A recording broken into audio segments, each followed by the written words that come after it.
दोस्तों, जैसा कि आप सभी जानते हैं, महाभारत एक हिंदू धर्म के सबसे पवित्र ग्रंथों में से एक है, जिसमें महाभारत युद्ध से लेकर उसके सभी पात्रों के चरित्र चित्रण के बारे में विस्तार से बताया गया है। महाभारत के इन पात्रों में से एक पात्र भीष्म पितामह भी थे, जिन्होंने इस युद्ध में अधर्म का साथ दिया। उन्होंने ऐसा क्यों किया, यह भीष्म पितामह ने खुद ही बताया था, परंतु हम आज जानेंगे भीष्म पितामह से जुड़े अनसुने रहस्य, जिसे जानने और समझने के लिए हर महाभारत पढ़ने वाले की जिज्ञासा सबसे ज्यादा बनी रहती है। और दोस्तों, वह रहस्य है कि आखिर धर्म पर चलने वाले इस महान योद्धा को बाणों की सैया पर ऐसी दुखद मृत्यु क्यों मिली, क्यों करना पड़ा पितामह को 18 दिनों तक बाणों की सैया पर अपनी मुक्ति का इंतजार। मिलेंगे इन्हीं कुछ प्रश्नों के जवाब आज के इस वीडियो में। नमस्कार और स्वागत है दोस्तों आपका इस अनसुने किस्से चैनल पर। महाभारत में वर्णित कथा के अनुसार युद्ध के 10वें दिन ही पितामह भीष्म अर्जुन के हाथों बाणों की सैया पर पहुंच गए थे। युद्ध कई दिन तक और चला, लेकिन भीष्म घायल अवस्था में उसी तरह बाणों की सैया पर बने रहे। युद्ध समाप्ति के 10 दिन बाद पांडवों के साथ श्री कृष्ण पितामह भीष्म से आशीर्वाद लेने पहुंचे। श्री कृष्ण को देखकर भीष्म पितामह ने उनसे पूछा, हे मधुसूदन, कृपया कर मुझे बताएं कि मेरे कौन से कर्मों का फल है जो कि मैं 18 दिनों से बाणों की सैया पर पड़ा हूँ। पितामह के इन्हीं प्रश्नों को सुनकर पहले तो मधुसूदन मुस्कुराए और फिर उन्हीं से प्रश्न करने लगे। पितामह, क्या आपको अपने पूर्व जन्मों का ज्ञान है? पितामह ने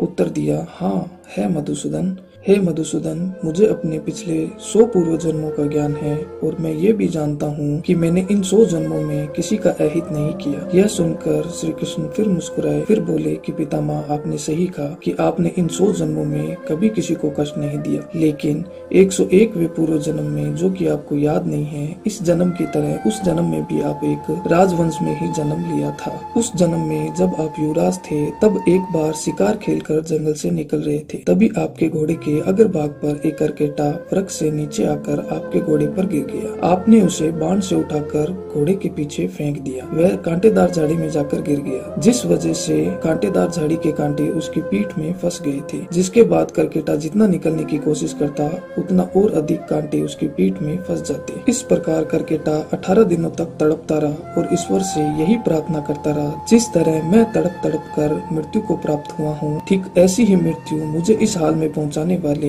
युवराज को भी प्राप्त हो। परंतु पितामह, आपके पुण्य कर्म ऐसे थे, आपका पुनर्जन्म बारंबार राज परिवार में ही होता रहा और उस पर करकेटे का श्राप अब तक यथार्थ नहीं हो पाया। इस जन्म में हस्तिनापुर के राज्यसभा में सबके सामने द्रौपदी का चीरहरण होता रहा और आप मुख दर्शक बनकर देखते रहे, जो कि आप चाहते तो अत्याचार होने से रोक सकते थे। आप सक्षम थे, लेकिन फिर भी आपने दुर्योधन और दुशासन को नहीं रोका। पितामह, इसी कारण आपके सारे पुण्य कर्म क्षीण हो गए, करकेटे का श्राप आप पर लागू हो गया। इसलिए हे गंगा पुत्र, जिस अवस्था में आज आप तड़प रहे हैं, वह आपके 100 पूर्व जन्म इस कृत्य का ही फल है। इस मृत्यु लोक में जन्म लेने वाले प्रत्येक मनुष्य को अपने कर्मों का फल कभी न कभी भोगना ही पड़ता है। याद रखें कि प्रकृति सर्वोपरि है और इसका न्याय आज नहीं तो कल होकर ही रहता है। इसलिए पृथ्वी पर निवास करने वाले प्रत्येक प्राणी, जीव जंतु को जो भी भोगना पड़ता है, तो उसे अपने ही कर्मों के अनुसार मिलता है। इसके अलावा महाभारत में एक और कथा का भी वर्णन मिलता है। इसके अनुसार भीष्म अपने पिछले जन्म में एक वसु थे।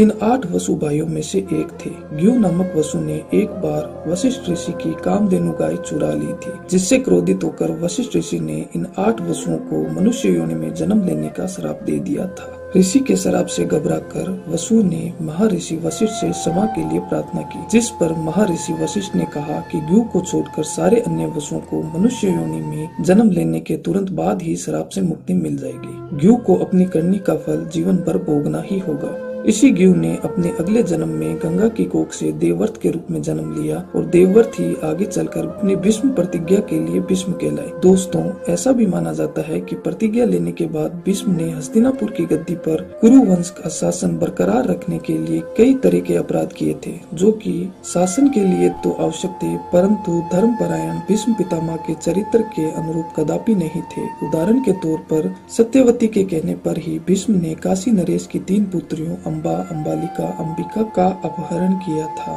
बाद में अम्बा को छोड़कर अंबिका और अम्बालिका का विवाह उन्होंने सत्यवती के पुत्र विचित्रवीर्य से करवा दिया था। गंधारी और उनके पिता सुबुल की इच्छा के विरुद्ध भीष्म ने धृतराष्ट्र का विवाह गंधारी से करवा दिया था। इसी के बाद गंधारी ने अपने नेत्रों पर कपड़े की पट्टी बांध ली थी। आपको ये वीडियो कैसी लगी कमेंट बॉक्स में जरूर बताएं। चैनल को सब्सक्राइब करें। मिलेंगे अगली बार एक नई वीडियो के साथ। तब तक के लिए बहुत बहुत धन्यवाद।